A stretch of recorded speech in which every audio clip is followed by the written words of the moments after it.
Yes, bonjour à tous, ici c'est Serge Kinembe du www.jctube.com et bienvenue sur mon canal YouTube public et informatif, c'est le JCTube TV et là on va faire une petite market recap spéciale Banco, donc business, blockchain, analyse et commentaires. C'est pour le samedi 25 avril 2020, il est exactement 4h14 du matin, heure de Paris.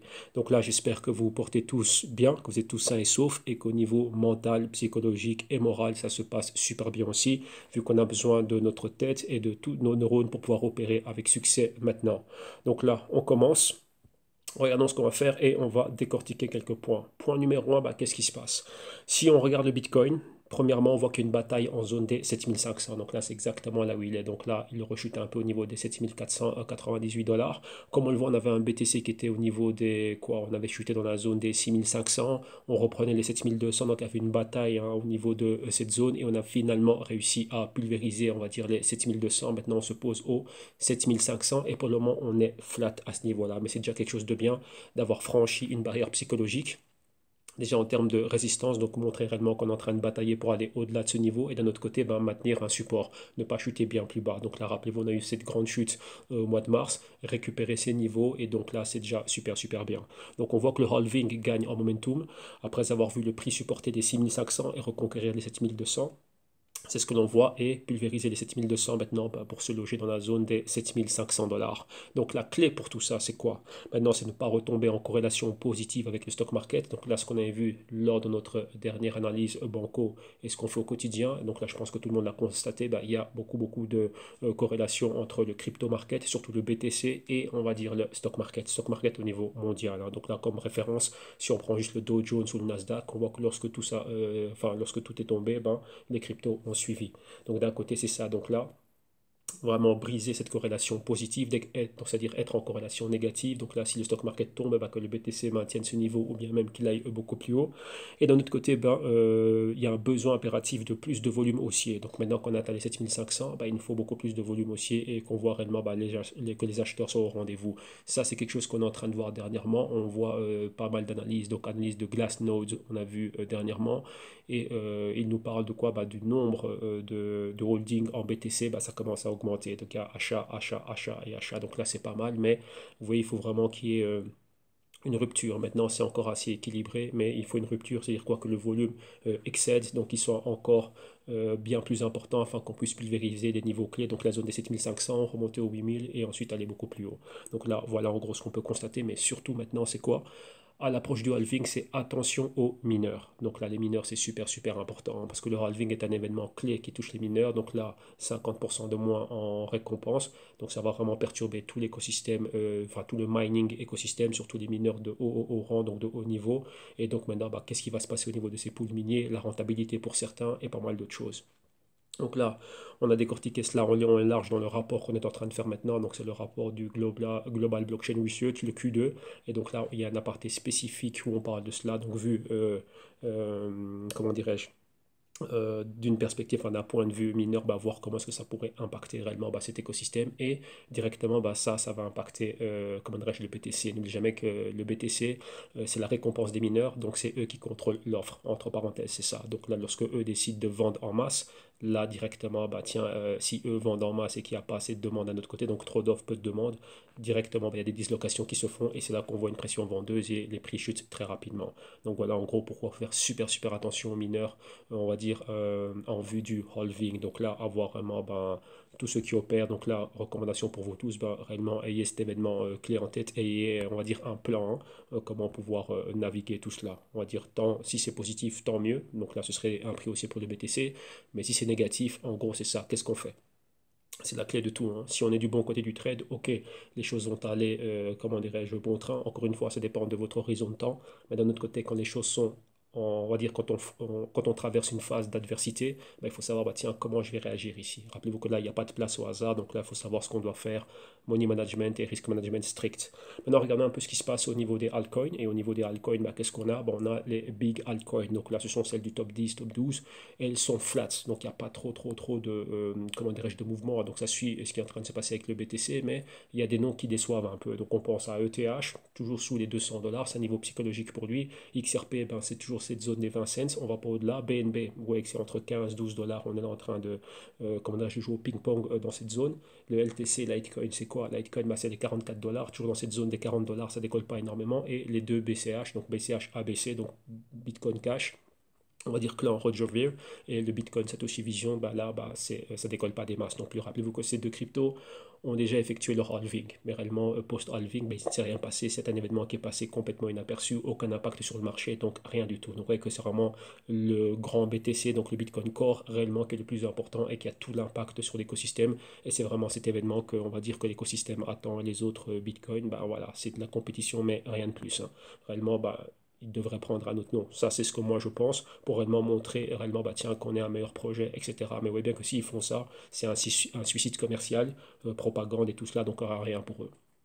D'un autre côté, si on parle des, comment dirais-je, si on doit parler euh, de tout ce qui est crypto alternative et l'impact de l'écosystème et des startups aussi qui sont en train de développer ces projets, ben, il y a le lockdown. Maintenant, la phase de confinement au niveau mondial, ça a perturbé le flux de travail de pas mal de projets et le financement de certains projets. Donc là, on en parlait pas mal. Tous ces projets ont besoin de continuer à avoir de capital pour faire de la recherche et développement et faire des embauches et pas mal de choses, développer pas mal de choses. Maintenant, avec tout ce qui est en train de se passer, c'est très, très, très problématique. Donc le capital, il n'y a plus des, comment dirais-je, des injections de capitaux comme avant. Donc c'est aussi un problème, ça pourrait mettre en défaut quelques projets.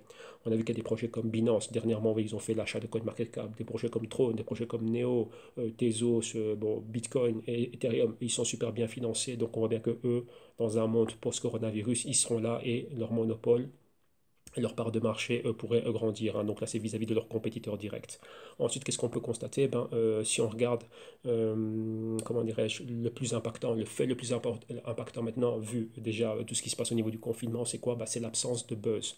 Vu l'annulation des méga événements, donc toutes ces conférences, comme vous voyez à l'écran, on a quoi? Le halving BTC est prévu à hauteur de bloc, on va dire plus ou moins aux alentours du 12 mai.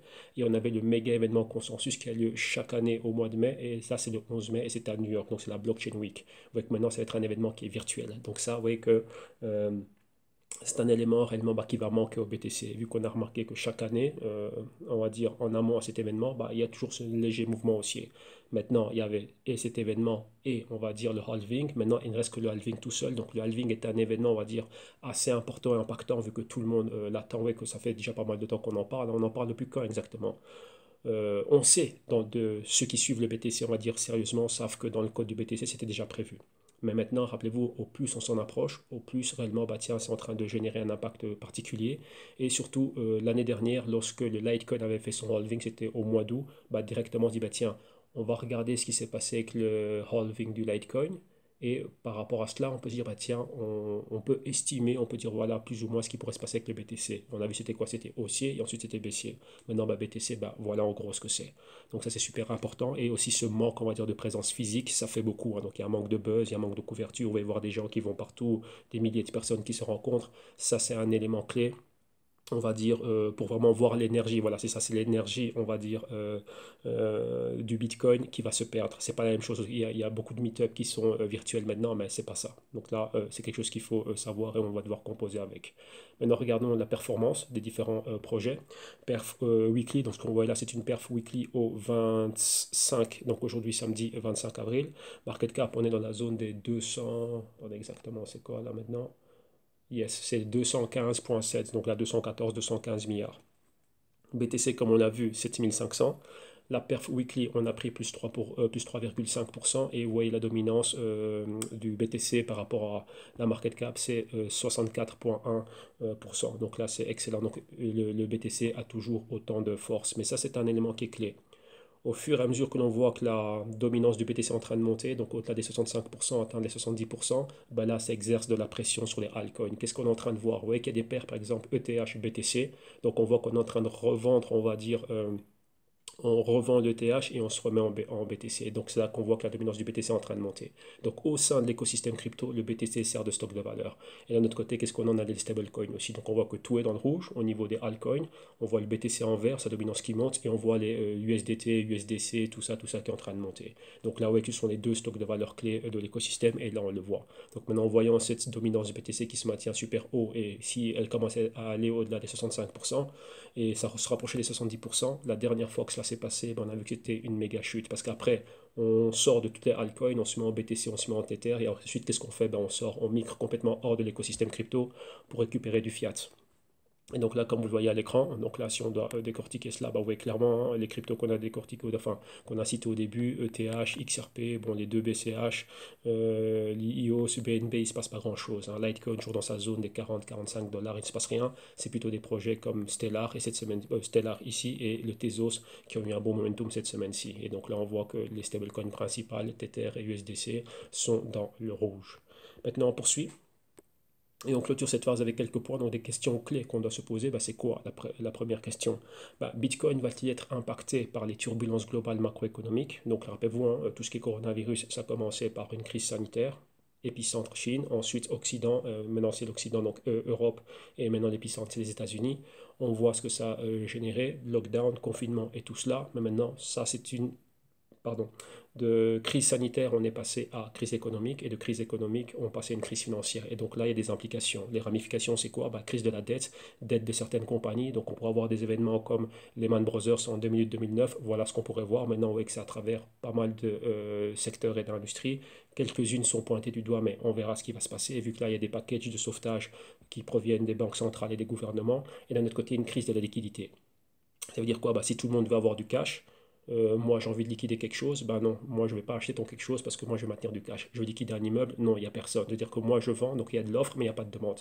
Donc là, vous voyez que ça c'est un problème. Maintenant, surtout au niveau des marchés, ça peut être ça aussi. Donc quelqu'un aurait envie de vendre, et s'il n'y a pas de demande d'un autre côté, ben ça peut être un problème. Et ça, c'est un problème qui pourrait impacter spécifiquement le BTC. Si maintenant ben, les mineurs ont vu du halving au niveau de leur break-even, donc là on va dire leur seuil de tolérance, on va dire de rentabilité, si c'est touché, les mineurs qui vont commencer à vendre en masse, qu'est-ce qui se passe maintenant si de l'autre côté, il n'y a personne qui veut acheter? Parce que rappelez-vous que ça aussi c'est stratégique, il y a pas mal de personnes qui... une stratégie simple, hein, c'est buy low, sell high. Donc là maintenant, bah, tiens, j'aimerais bien avoir le BTC beaucoup plus bas, retester des 3000 ou même des niveaux beaucoup plus bas, et toi tu veux me le vendre à 6000, il n'y a personne là. Donc là, ça va exercer une pression baissière parce qu'il faut vendre dans la hâte et tu prends les prix que je te donne. Si toi tu offres à 6000 et que moi je te donne 3000 et que tu as véritablement besoin du cash, tu vas être forcé d'accepter.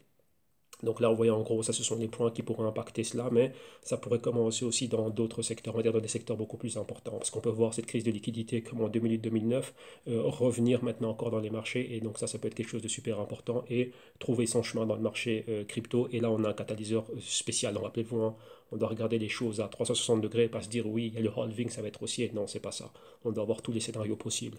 Ensuite, qu'est-ce qu'on peut voir? On voit que ben, le Bitcoin va-t-il bénéficier de l'injection de trilliards de dollars, en euros, en yens, en pounds, en quoi que ce soit? Pratiquement toutes les banques centrales du monde ont fait quoi? Ont baissé leur taux d'intérêt. Certaines sont en taux d'intérêt négatif et sont en train d'imprimer. Donc là, programme de rachat de bons, ce qu'on appelle le QI, et directement, bah, tiens, réinjecter de la liquidité. Voilà en gros ce que l'on voit. Ce que vous voyez à l'écran, c'est quoi? Ça, c'est le balance sheet, donc c'est le bilan de la Fed. La Fed a commencé son bilan le plus bas, donc là on doit remonter post, on va dire même pas avant la crise de 2000-2009. Son bilan c'était de 672 milliards, que vous voyez ici. Et donc là maintenant le point le plus haut, maintenant bah, c'est 6196 milliards. Donc là, en gros, c'est quoi? Ben, c'est 6 000 milliards, donc c'est 6 trilliards, 6,1 trilliards de dollars. Donc 6 trilliards, 196 milliards et 20 millions. Voilà le bilan de la Fed aujourd'hui. Sachant que le plus haut que l'on avait, on va dire, des 1 trilliard, on va dire en 2009, jusque 2018, 2017, début 2018, c'était 4,5 trilliards. Donc 4 500 milliards, c'était le plus haut. On a une légère chute. La Fed voulait alléger son bilan, baisser, enfin augmenter les taux d'intérêt, pardon, augmenter les taux d'intérêt et abaisser son bilan. Ça n'a pas été possible. On a vu ce qui s'est passé au Q4 2018 et ils ont repris le QE. Maintenant, ça s'est accéléré avec le Covid-19. Donc maintenant, on est remonté maintenant au-delà des 6 trilliards et on pourra aller encore une fois au-delà de cela, vu que la Fed a dit, la Fed et d'autres banques, donc Jerome Powell à la Fed, Madame Christine Lagarde ici à la BCE, ils ont dit, oh, nous, on va être là, on va appuyer les marchés, quoi qu'il se passe. Donc maintenant, en voyant cela, il y aura, comment dirais-je, l'argent, comment dirais-je, la monnaie, que ce soit le dollar ou l'euro, ben, ça va être quoi? Ça n'aura pas de valeur comme avant. Enfin, valeur comme avant, mais ça n'aura pas la même valeur. Donc, c'est là qu'on voit ben, des actifs comme les actifs à valeur refuge, les bons d'État, le gold, silver et d'autres choses qui, eux, pourraient prendre de la valeur. Donc, en gros, dans ce genre d'environnement, c'est là où le gold tend à briller. Maintenant, on a le gold 2.0, ben, c'est le BTC. Donc, le BTC a des catalyseurs qui jouent en sa faveur. Un, on a le halving. Si l'issue est positive, rappelez-vous, il faut lui donner le temps. temps. Donc le halving, il y aura pas mal de turbulences, mais post-halving, la tendance est dite être haussière. Donc là, c'est ce qu'on voit. Et d'un autre côté, ben, maintenant, ce qui pourrait se passer, enfin ce qui se passe et la réaction des banques centrales, qu'est-ce que ça pourrait faire aussi? Se dire quoi? Ben, cet argent qui est injecté, il faut bien qu'il aille quelque part. Là, depuis 2009 jusqu'à récemment, bon, on a vu que c'est le stock market qui était super haussier. Maintenant, bah, tiens, est-ce que ce serait le momentum, enfin, est-ce que ce serait le moment plutôt du Bitcoin, du gold et d'autres cryptos, pourquoi pas. Donc voilà, en gros, ce que l'on voit. Et pour tout ça, comme je disais au début, bah, il faut savoir ce que l'on fait. C'est pas ici et maintenant qu'on doit improviser, se dire ah tiens c'est pas mal, ah tiens ceci c'est pas mal, je vais faire ci, ça, non. Ce genre d'improvisation, ça se solde toujours par quoi? Par une issue qui est négative et donc c'est une catastrophe, c'est catastrophique. Donc là, il faut être ultra focus comme je le dis toujours. Donc c'est préparation, anticipation, money et risk management et donc il n'y a pas de hasard lorsqu'on est en train d'opérer dans ce genre d'environnement. Maintenant, terminons cela par une petite session d'analyse technique et regardons ce qui se passe. Donc moi je vais me mettre là. Là, on a un graphique journalier BTC, USD qui nous provient de Bitfinex et décortiquons ce que l'on voit à l'écran. D'abord, délimitons les zones clés, 10 500 dollars que l'on voit ici, et les points bas, les 3 500 dollars. Donc on a tout ça comme spread. Donc là, c'était les hauts au 13-14 février. Là, c'est les bas au 12-13 mars. Donc là, le fameux jeudi noir que l'on voit là, et clairement momentum baissier. Donc là, ben, pour ceux qui savent, probabilité, c'est ceci. Patron baissier et rejeter la zone des 7500 et aller plus bas. Ça, c'est dans le cas où on est baissier. Ce que vous voyez juste en dessous, c'est quoi? Ce sont les corrélations. Donc la corrélation dans les 30 derniers jours avec Ustex et des futurs du Nasdaq, super corrélé à 0,62. Donc on peut dire que c'est à 62%. Et juste en dessous, c'est avec le gold spot. Et on voit quoi? Corrélation à 0,60. On peut dire que c'est 60%. Donc là, le gold a un momentum haussier toujours au-delà des 1700, même lorsqu'il y a un petit sell-off, il tombe sous les 1700, mais zone des 1600 et des poussières, il ne va pas plus bas, il se récupère directement, vu qu'il joue en tandem. Rappelez-vous, maintenant, il joue son rôle de stock de valeur, enfin, il a déjà joué, mais maintenant, il a ce côté valeur refuge en plus. Et ce qui se passe au niveau des politiques monétaires, ben voilà en gros ce qu'il y a, anti-inflation, anti-taux d'intérêt super bas, etc., etc. Donc destruction de la valeur de la monnaie, donc du dollar et d'autres monnaies. Donc le gold a un excellent momentum maintenant, et c'est ce qu'on aimerait voir pour le BTC. Donc si le BTC maintient, on va dire, sa corrélation positive avec le gold dans l'environnement dans lequel on est en train d'évoluer maintenant, c'est positif. Post-halving et tout ça, turbulence, mais que à la fin c'est le gold qui, enfin, que c'est sa corrélation avec le gold de manière positive qui prime, c'est excellent. Nasdaq aussi. Nasdaq, c'est, on va dire, l'indice qui était le moins touché parce que c'est représenté par des compagnies tech. D'autres compagnies dans d'autres secteurs et industries, on va dire du Dow et du S&P ont été fort touchés, excepté les compagnies du Nasdaq, donc les Amazon, Microsoft, Apple et tout ça. Ça se maintient super haut. Nvidia, Netflix, voilà en gros ce que c'est. Donc là, voilà quelles sont les probabilités ici par rapport au BTC. Et on voit que les deux moyennes mobiles, donc le turquoise c'est 7 jours et reçu chez ces 30 jours, ben on est là. Ça sert de support au prix. Hein. Donc ce niveau clé ici, on va dire des 7000, 7200 et 7000 et le prix lui-même est au 7500. On remarque bien que c'était une ancienne zone de support. Maintenant c'est un niveau de résistance. Donc là on veut quoi? Ben, on veut fracturer cela et être haussier pour avoir ce genre de patron, revenir déjà quoi? Ben, retenter la fracture des 10 000, donc là cette résistance, et pourquoi pas aller bien plus haut. Donc là, voilà en gros ce qu'on peut constater par rapport au BTC, donc voilà plus ou moins les points clés, les points qu'il ne faut pas oublier, qu'il faut vraiment garder un œil dessus et avoir cela bien présent dans vos esprits et pour vraiment pouvoir suivre l'actualité et voir ce qu'il se passe. Donc là, comme je le disais, on est en phase de publication des rapports au GCTUM, donc les rapports trimestriels et Global Blockchain Research. Donc là, vous pouvez venir au www.gtum.com, regarder ce qui est en train de se passer, regarder toutes les autres offres que l'on a. On a lancé le Next Level, donc là, c'est notre rubrique, on va dire, commentaires et analyse. Des marchés en fin de journée. Donc là, on fait tout ce qui est macro, global macro, etc. On regarde les marchés, l'actualité et on voit, restant, tiens, qu'est-ce qui pourrait se passer. Donc en gros, c'est ça, c'est commenter des choses, mais avec un point de vue stratégique, savoir comment est-ce que nous, on peut, comment dirais-je, anticiper ce qui pourrait se passer, du moins voir où sont les opportunités, ou renforcer, ou on va dire, bah tiens, être beaucoup plus prudent. Donc il y a tout ça qui est fait. Vous avez des exemples d'émissions. Si vous allez au www.institume.com, il y a 2 émissions simples que je pense, c'est bel et bien 2 émissions, et des samples d'émissions pour tout ce que l'on fait. Donc là, nos rapports VAM, les tests de présentation. Il y en a une qui va arriver pour le mois de mai, vu qu'on va faire la deuxième partie de l'infrastructure BTC. Donc il y aura une présentation qui sera faite ici sur le canal public. Donc là, vous êtes notifié lorsqu'elle sera là. Donc ça sera en ligne d'ici une dizaine de jours. Et on a quoi? D'autres vidéos samples, donc des vidéos en intégrale. Donc là, de ce qu'on fait au quotidien. Donc ça, c'est des JCTUM Block News. Vous avez tout cela aussi en sample intégral sur la page. Et donc voilà, des tarifs ultra attractifs. Et maintenant, c'est une bonne période pour se renforcer, s'éduquer et savoir ce qui se passe. Et réellement, profiter de l'occasion pour gagner en connaissance.